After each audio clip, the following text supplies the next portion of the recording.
पिछले कई दिनों से श्री यमुनाष्टक के ऊपर चल रही ये प्रवचन श्रृंखला नित्य श्री यमुना जी के श्लोकों के ऊपर हम चिंतन कर रहे हैं। द्वितीय श्लोक के ऊपर पिछले 3 दिन से हम चिंतन कर रहे हैं। कलिंद गिरि मस्तके पतत मंद पूरोज्ज्वला विलास गमनो लसत प्रकट गंड शैलोन्नता सघोष गति दंतुरा समधिरूढ़ दोलोत्तमा मुकुंद रति वर्धिनी जयति पद्म बंदो। हमने पूर्व के सत्रों के अंदर देखा कि श्री यमुना जी सूर्य के अंदर विराजमान साक्षात भगवान नारायण के हृदय में से प्रकट हुए और हृदय में से प्रकट होकर कलिंद के मस्तक पर विराजमान होकर प्रवाहित हो रहे हैं। ये सुंदर दर्शन श्री वल्लभाधीश महाप्रभु जी को हुए।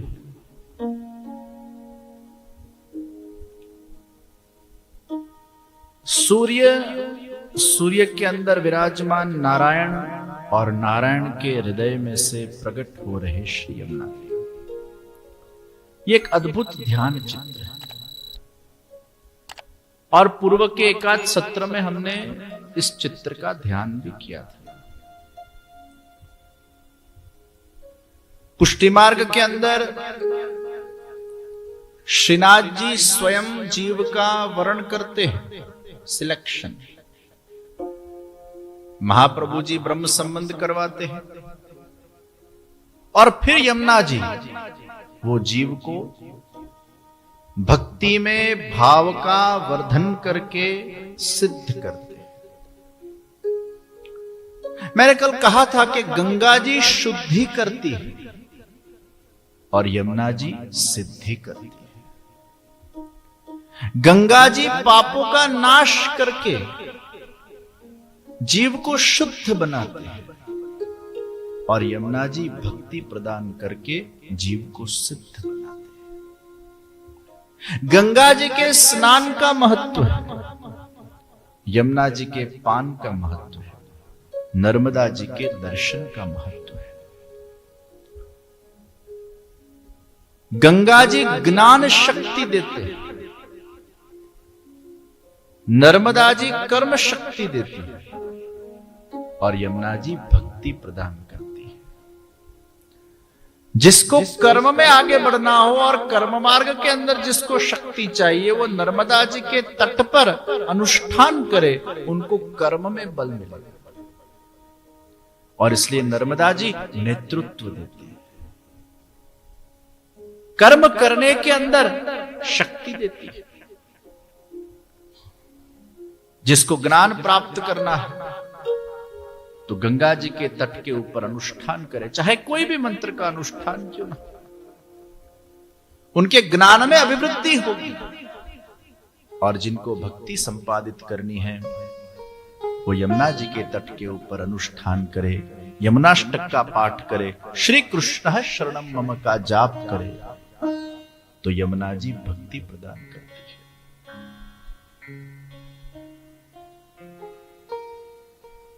सूर्य वो गुरु है, सूर्य के भीतर नारायण है और नारायण के भीतर से यमुना जी प्रकट होते हैं। तो नारायण पहले वर्ण करते हैं, सिलेक्शन करते हैं, फिर गुरु रूपी सूर्य के प्रकाश के माध्यम से, वो किरणों के माध्यम से उन जीवों को पुनः परमात्मा से मिलाया जाता है। तो सूर्य का काम क्या है? देखिए, सूर्य का सबसे पहला गुण यह है कि समुद्र के अंदर भरे पड़े जो दोष है, अर्थात समुद्र का जो जल खाराश वाला है, उस खाराश वाले जल को मिठास प्रदान वो सूर्य करते हैं। तो गुरु रूपी सूर्य श्री वल्लभ के माध्यम से, वो किरणों के माध्यम से, उनकी कृपा के माध्यम से जब भगवान के द्वारा वर्णित किया हुआ जीव जब गुरु के माध्यम से भगवान के साथ पुनः संबंधित होता है, तो उसके अंदर रहे हुए जो भी दोष है, विकार है, वो परमात्मा से जुड़ने के माध्यम से वो दूर हो जाते हैं, उसको मिठास की प्राप्ति हो जाती है। और इसलिए सर्वोत्तम स्तोत्र में भी आदि गुरु जगत गुरु श्री वल्लभाधीश महाप्रभु जी के लिए श्री गुसाई जी ने कहा, भक्ति मार्गाब्ज मार्तंड। भक्ति मार्ग रूपी कमल को अगर खिलाना हो तो सूर्य रूपी श्री महाप्रभु जी की कृपा चाहिए। तो सूर्य का पहला धर्म है दोषों को दूर करके वो जल को पुनः मिठास की उपलब्धि करवाए, ये पहला धर्म है। सूर्य का दूसरा धर्म है, सूर्य वो कंसिस्टेंट है। सूर्य के पास से अगर कुछ सीखना हो तो कंसिस्टेंसी सीखना है, नियमितता। रोज उदय होते हैं, कभी भी उदय होना सूर्य भूलते नहीं। फिर भले बादल आ जाए और सूर्य को ढक दे, अलग बात है, लेकिन उदय होना कभी भी सूर्य भूलते नहीं। सूर्य हमें नित्य कंसिस्टेंसी सिखाते हैं। आप जो भी कार्य करिए कंसिस्टेंटली करिए, B consistent in your work. वो कर्म मार्ग की साधना हो, ज्ञान मार्ग की साधना हो या भक्ति मार्ग की साधना हो, उसमें आप कंसिस्टेंट रहिए। ठीक है, एकाध इधर उधर कुछ हो जाए उसमें कोई आपत्ति नहीं है, कई बार एकाध दो दिन, लेकिन फिर पुनः उसका शुभारंभ कीजिए। मैं कई बार कहता हूं कि नियम शायद आपसे ब्रेक हो भी जाए कुछ कारण सर, तो पुनः वो नियम को शुरू कीजिए। वापिस ब्रेक हो जाए पुनः उसको शुरू कीजिए, वापिस ब्रेक हो जाए पुनः उसको शुरू कीजिए। सूरज के सामने बादल आ जाते हैं तो पूरा दिन भले उसकी रोशनी ना पहुंचे, लेकिन वो उदय होना छोड़ता नहीं। कई बार हम नियम लेने से पहले घबराते हैं कि नियम ले लेंगे और फिर पालन नहीं होगा तो शायद टूट जाएगा। वो चिंता मत कीजिए, आप पूर्ण प्रयास कीजिए नियम को फॉलो करने का। टूट जाए पुनः शुरू कीजिए और उसमें आपको बहुत मजा आएगा। 2 महीने के लिए आपने पालन किया, बीच में टूटा, ठीक है, अब चैलेंज करो मैं 3 महीना करूंगा। फिर 3 महीना आपने किया, टूटा, मैं 4 महीना करूंगा। 4 महीना किया, टूटा, अब 5 महीना करूंगा। चैलेंज करते जाओ, और ये मेरा दावा है, आप जब जब अपने आप को चैलेंज करोगे आप उसमें आगे बढ़ते जाओगे, और वो कंसिस्टेंसी जितनी आपकी होती जाएगी आप उतने ही उस विषय में पारंगत बनते जाओगे, और वो विषय सिद्ध होने। सिद्धि के लिए consistency is very very important. कई लोग 2-3 दिन कुछ करे फिर छोड़ दे। हमने कई ऐसे युवाओं को देखा है, हमारे पास आते हैं, बैठते हैं, मिलते हैं, हमें पूछते हैं, we have a focus problem, concentration problem. We like to start certain things, but then initially in starting we enjoy doing the things, but in between we lose the focus, we lose the interest, and then we leave it. Then we tend to do something different. फिर वापस कुछ दूसरा पकड़ते हैं, फिर दूसरे में भी थोड़े दिन करते हैं, फिर जहां उनको थोड़ा स्ट्रेस होने लगता है, अर्थात अगर कुछ सीखना उन्होंने शुभारंभ किया और फिर सीखने में अगर वो स्ट्रेस पैदा हो जाता है, अरे कौन करे जवा दिन एना कहता बीजी लाइन में जी, कंसिस्टेंसी नहीं रहती, थक जाते हैं, हार मान लेते हैं। एक बार एक आदमी पत्थर तोड़ रहा था, राजा ने एक पत्थर दिया, तोड़ो इसको, टूट नहीं रहा था, उसने बहुत प्रयास किया, थक गया, वापस पत्थर दे दिया राजा ने। मंत्री ने कहा ठीक है, हम दूसरे के पास तुड़वाएंगे। दूसरा आदमी आया, एक हथौड़ी मारी, टूट गया। राजा ने कहा तेरी हथौड़ी में ऐसा कौन सा कमाल है कि एक हथौड़ी मारी पत्थर टूट गया। उसने बहुत अच्छी बात कही, वो मजूर ने, अरे ये कोई मेरा कमाल नहीं है हथौड़ी का, वो तो पुराने वाले मजदूर का कमाल है। मेहनत उसने की, एक और हथौड़ी मारता ना ये टूट जाता, एक हथौड़ी एक्स्ट्रा मारने की जरूरत थी। और बस वो एक मारने की कहीं न कहीं उसके अंदर आलस आ गई, छोड़ दिया, वही मैंने मान लिया। हमारे जीवन के अंदर भी ऐसा ही होता है। हम जब कोई भी प्रयास करते हैं उसमें कई बार थक के हार जाते हैं। थको मत, हारो मत। Be consistent is very very important. आप कुछ भी करो, ये डिसिप्लिन लाइए कि मुझे कंसिस्टेंट रहना है। हमारे आगे के ये 3 महापुरुष बैठे हैं, ये हमारे हरिनाम संकीर्तन के कंसिस्टेंट लोग हैं।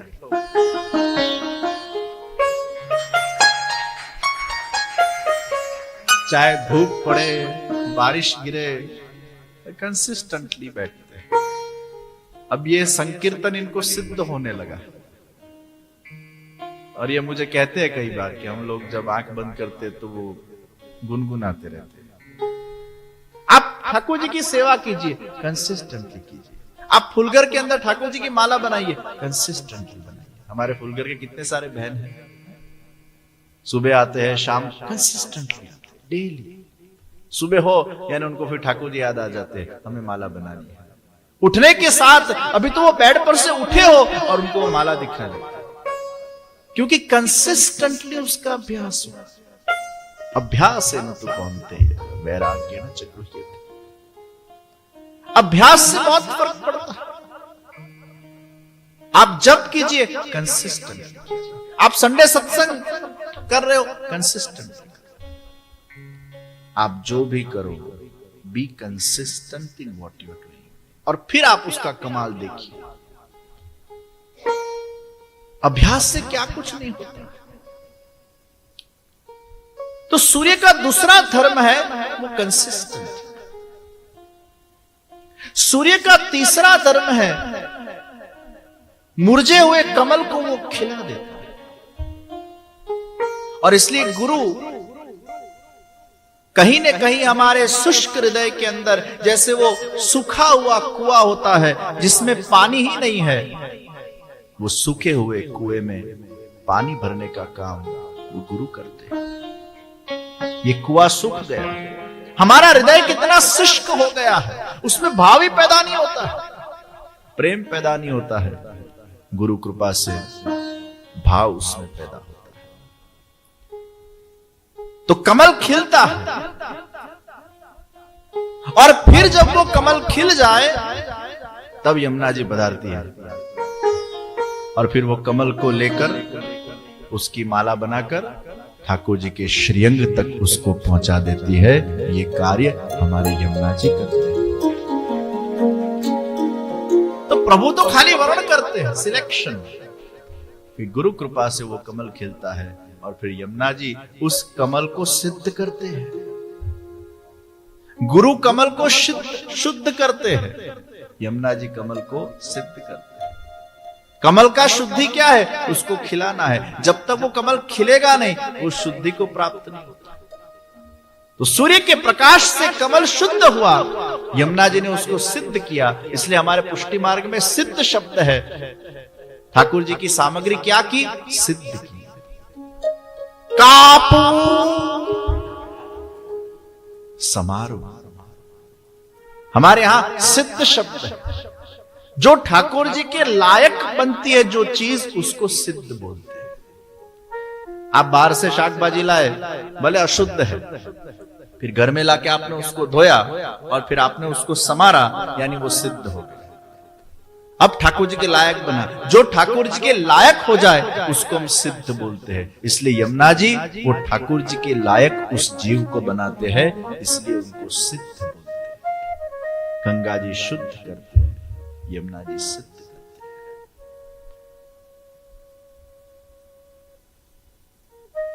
तो जैसे जैसे कंसिस्टेंटली आप करते जाते हो सिद्ध होते जाते हो। हमारे वार्ता प्रसंगों में चाचा हरिवंश जी का प्रसंग आता है। चाचा हरिवंश जी के प्रसंग का अगर हम चिंतन करें, ब्रह्मचारी महापुरुष, थोड़ी उम्र भी हो गई है, बहुत सारी जगह भटके लेकिन कहीं भी अटके नहीं। देखिए, भटकते तो बहुत लोग हैं लेकिन विरल लोग एक जगह अटक जाते हैं। कई लोग बहुत भटकते हैं, चाहूर भटकते हैं, लेकिन जब आप अटक जाओ अर्थात किसी के आश्रय में चले जाओ, फिर आपको सुकून मिल जाता है। हां, मैं कहीं आश्रित हो गया। जैसे कोई जगह आपको जाना हो और बहुत सारी फ्लाइट आपने तलाश की और टिकट उपलब्ध नहीं हो पा रही है, फिर एक फ्लाइट की आपको टिकट मिल गई और फिर आप वो फ्लाइट में बैठ जाओ, क्यों हाश करो था हाश, हवे क्या तो पहुंचो। तो जब फ्लाइट का हम आश्रय ले लेते हैं, सब जगह भटक कर जब एक फ्लाइट का हमें आश्रय मिल जाता है, हमें सुकून मिल जाता है। अब हम हमारे डेस्टिनेशन में निश्चित पहुंचेंगे। फिर अब कुछ भी हो जाए, अब ये फ्लाइट को नहीं छोड़ना। अगर नाव में हम बैठे हैं तो वो नाव को एक क्षण के लिए भी छोड़ नहीं सकते। फिर आप नाव चलाते हो, नाविक आपको बोले जरा 1 मिनट नीचे उतरो, पची हम थोड़ा चलते। अगर किनारे पहुंचा पची जमी, तो एक नाव का आश्रय, एक फ्लाइट का आश्रय, एक वाहन का आश्रय, उसी भांति गुरु का आश्रय, प्रभु का आश्रय, संप्रदाय का आश्रय, धर्म का आश्रय। एक आश्रय में जब हम आश्रित हो जाते हैं, जैसे कमल के अंदर भंवरा आश्रित हो जाता है, कमल बंद हो जाता है और उसको सुकून मिलता है, शीतलता मिलती है। चंचल भंवरा भी कमल के पराग से, कमल के स्पर्श से कमल में आकर छिप जाता है। हमारा मन भी प्रभु के उस कमल के अंदर, चरण कमल के अंदर आश्रित हो जाए और कमल हमें भी। बहुत भटके चाचा हरिवंश जी और फिर गंगा जी में, घाट में गंगा जी के, श्री गुसाइन जी के दर्शन हुए और जहां श्री गुसाइन जी के वो दिव्य आभा के दर्शन हुए, प्रतिभा के दर्शन हुए, तेजस्विता के दर्शन हुए, ज्ञान के दर्शन हुए, भक्ति के दर्शन हुए, उनको बस मन से ही होने लगा, मैं बहुत भटका, अब मेरी उम्र भी हो गई है, अब मैं कहीं अटकू जाके। श्री गुसाइन जी के शरण में गए। गुसाइन जी ने उनको दैवी जीव जानकर ब्रह्म संबंध दीक्षा दी। और कहां दी पता है? गंगा जी में स्नान करने के बाद गंगा जी में ही उनको ब्रह्म संबंध दीक्षा दी। तो गंगा जी ने शुद्धि कर दी, गुरु कृपा से शुद्धि होगी जीव की। अब चाचा हरिवंश जी को गुसाइन जी में इतना भाव, गुसाइन जी में ही उनको प्रभु के दर्शन हो गए। गुरु ब्रह्मा गुरु विष्णु गुरु देवो महेश्वर गुरु साक्षात परब्रह्म तस्मै श्री गुरुवे नमः। उनको ठाकुर जी की सेवा नहीं पधराई गई, वो गुसाइन जी के साथ रहते, गुसाइन जी जहां भेजते वहां जाते और उनका यही कार्य था कि जितने भी दैवी जीव हैं उनको श्री गुसाइन जी के सन्मुख लाना। और नित्य लीला गोलोक धाम में भी ये चंद्रकला सखी थे और ये चंद्रकला सखी के रूप में भी ठाकुर जी के पास वो जीवों को ले जाते। तो भूतल पर भी यही काम किया। भूतल पर भी जितने जीव थे, गुसाइन जी कहते ये दैवी जीव है, बस इनको पोषण दो। वो सब जीवों को चाचा हरिवंश जी के पास भेज देते, वो स्वयं प्रवास करते। सब जगह तो गुरु कहां पहुंच पाए, ये प्रवास करते और वहां अनेक जीवों को उन्होंने पुष्टि मार्ग का पोषण दिया और फिर गुरु के सन्मुख उनको लाकर खड़ा कर दिया और फिर गुरु का उनको मार्गदर्शन प्राप्त हुआ। गुरु के द्वारा ब्रह्म संबंधित जीवों को उन्होंने पोषण दिया। ये कार्य चाचा हरिवंश जी करते थे।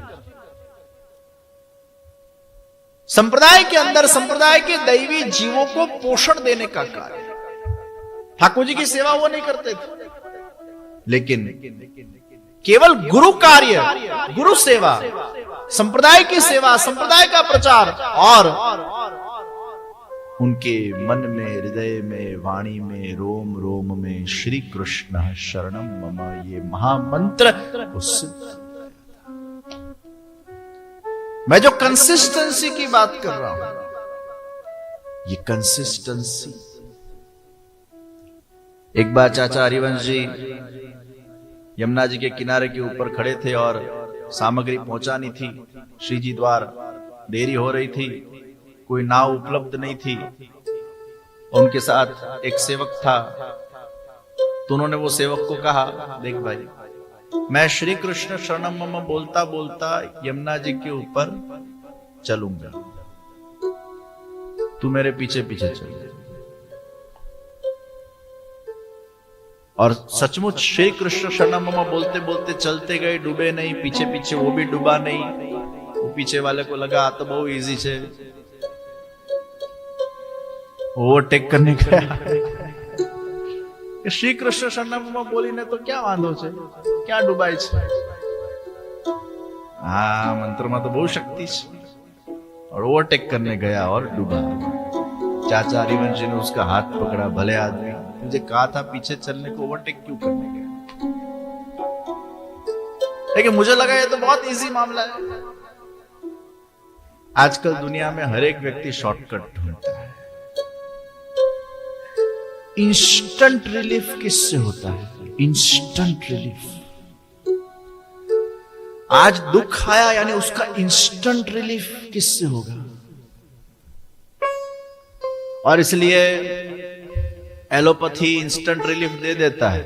सर्दी हो और एलोपैथी की दवा खाओ, इंस्टेंट रिलीफ देगी, लेकिन वो अंदर ही अंदर सर्दी को सुखा देती है, फिर वापस सर्दी होने की संभावना रहती है।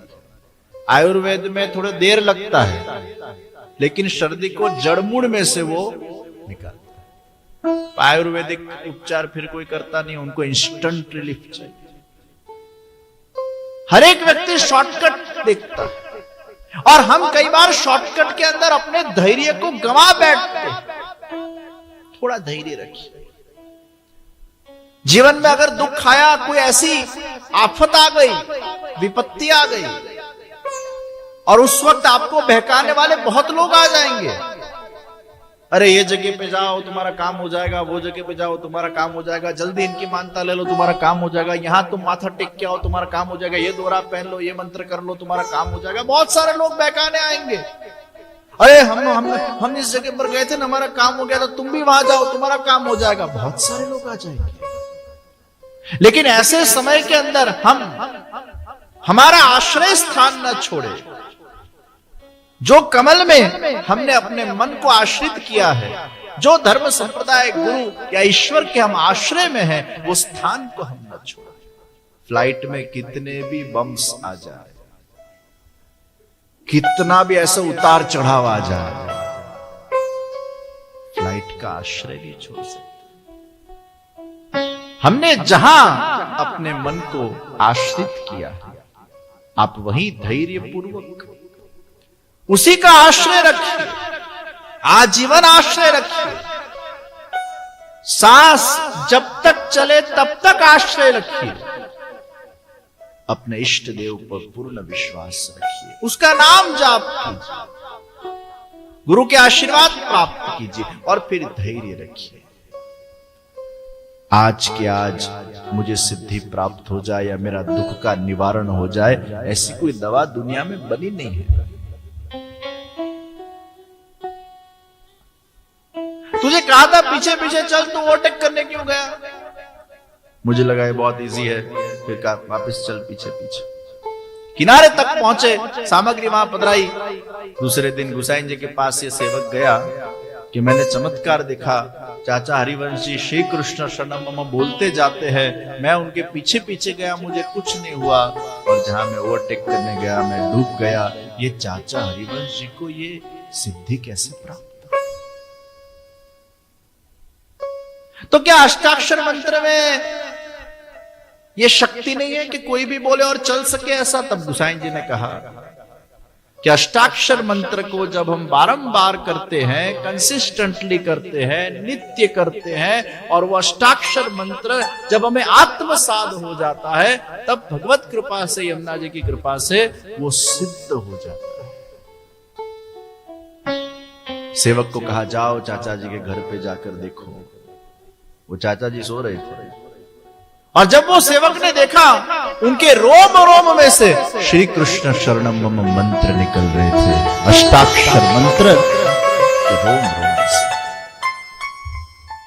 ये भगवत संकीर्तन का प्रभाव है, ये भगवत नाम जाप का प्रभाव है, ये हरिनाम संकीर्तन का प्रभाव है, ये श्री कृष्ण शरणम मम महामंत्र को जपने का प्रभाव है, ये कंसिस्टेंसी का प्रभाव है। अभ्यास करते करते तो प्रभु हमारा वर्ण करते हैं, गुरु की कृपा प्राप्त होती है, और फिर जब हम ये कंसिस्टेंसी से अभ्यास करते जाते हैं, सेवा करते जाते हैं, साधन में धीरे धीरे हमारी रुचि बढ़ने लगती है, फिर जाकर यमुना जी वो मोहर मार देती है। अब मैं ठाकुर जी को या ठाकुर जी के सामने तुम्हारी सुधि लूंगी। फिर यमुना जी का रोल आता है। फिर यमुना जी ठाकुर जी के पास जाते हैं, प्रभु आपका ही जीव है, इतना जाप कर रहा है, इतनी सेवा कर रहा है, अब आप उसको स्वानुभव बताइए, आप अपनी लीला में उसको स्थान दीजिए, ये मोक्ष मत देना इसको, हे मुकुंद भगवान। इसलिए यमुनाष्टक में महाप्रभु जी ने कौन सा शब्द दिया? मुकुंद रतिवर्धिनी जयति पद्म बंधो। हे प्रभु इसको मोक्ष मत देना, मोक्ष तो बहुत तुच्छ है।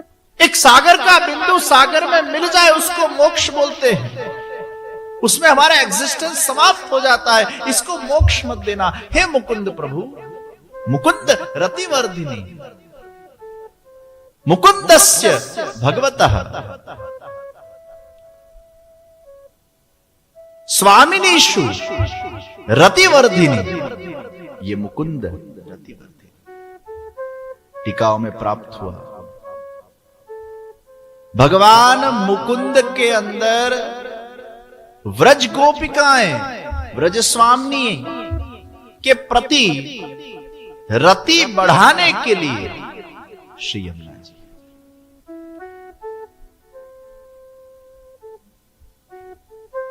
देखिए, पुष्टि मार्ग में सब गोपी है, तो यहां हमें प्रश्न हो कि व्रज स्वामिनी यानी तो गोपियां हुई, तो ग्वाल बाल का भाव ठाकुर जी नहीं बढ़ाते? या बेचारी एक ग्वाल बाल जो है सखा है ठाकुर जी के, तो यमुना जी क्या उनके प्रति प्रभु के मन में वो रति का वर्धन नहीं करते हैं? करते हैं। पुष्टि मार्ग में तो सब गोपी ही है, और भगवद लीला में भी सब गोपी ही है। इसलिए कोई पुरुष भी अगर भगवत सेवा करते करते फिर उसका जब देहांत हो जाए और व्रज लीला गोलोक लीला में वो जब पहुंचे, तो गोपी बनकर ही उसको पहुंचना पड़ता है। और इसलिए हमारे यहां ठाकुर जी की सेवा भी गोपी भाव से, यशोदा जी के भाव से, स्वामी जी के भाव से होती है, तो गोपी भाव से ही सेवा है। तो इन व्रज भक्तों के लिए प्रभु के मन में रति का वर्धन श्री यमुना जी करते हैं। तो आप जब भगवत सेवा करते करते करते करते उसमें जब निमग्न हो जाते हो, तब श्री यमुना जी सुधि लेते हैं। तो मुकुंद रति वर्धिनी जयति पद्म बंधो सुता। ये जयति पद्म बंधो सुता, ये सूर्य पुत्री श्री यमुना जी, अर्थात सूर्य के अंदर विराजमान नारायण के हृदय में से प्रकट हुए श्री यमुना जी। ये दूसरा ऐश्वर्य मुकुंद रतिवर्धनी। प्रथम ऐश्वर्य सकल सिद्धि है तुम मुदा, और दूसरा ऐश्वर्य मुकुंद रतिवर्धनी। आज के सत्र को यहीं हम विराम देंगे। द्वितीय श्लोक या शायद तृतीय श्लोक का शुभारंभ अब अगले सत्र के अंदर हम सब करेंगे।